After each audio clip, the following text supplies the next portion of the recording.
پرواز به سوی سرنوشت، شهری آن سوی جهان.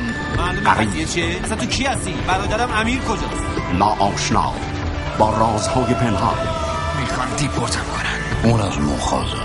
چهره‌های مرموز، جایی که قفس‌ها ساخته‌اند از طلا. آره میفهم. نگران هیچی هم نباش. برادر ما از دست دادم، میفهمی؟ قفس طلایی، آنجا که معصومیت و توطئه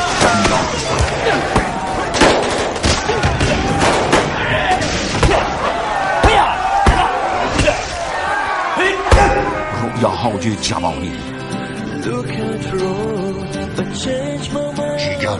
جیگر کابوس های واقعی، به پدرم نگاه کردم، شادی، دیدم که تهدید، بهترین راه اینه که حقیقت رو بگی. شکست، بله اما این راه درستیش نیست. باید پاتو از این جریان بگیرم. انتقام. اون پدر بچه من. کار داری؟ از من چی؟ منو بکش و فرصت برای تلاش دوباره.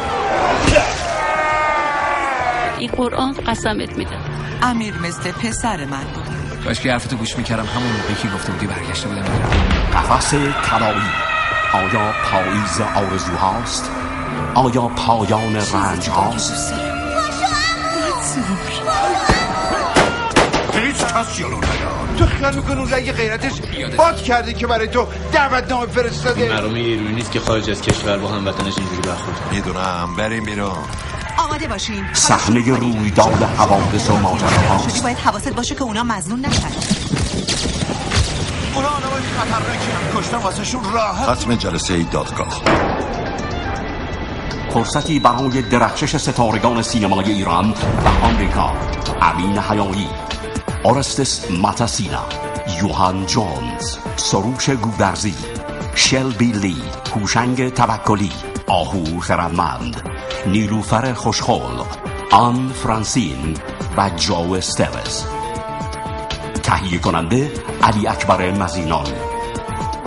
کارگردان محمد زرین‌دست. محصول پیام روشنفیلم ایران و آمریکا. مدیر فیلم برداری علی مزینانی. قفس طلایی، برنامه امشب سینماهای برگزیده سراسر کشور.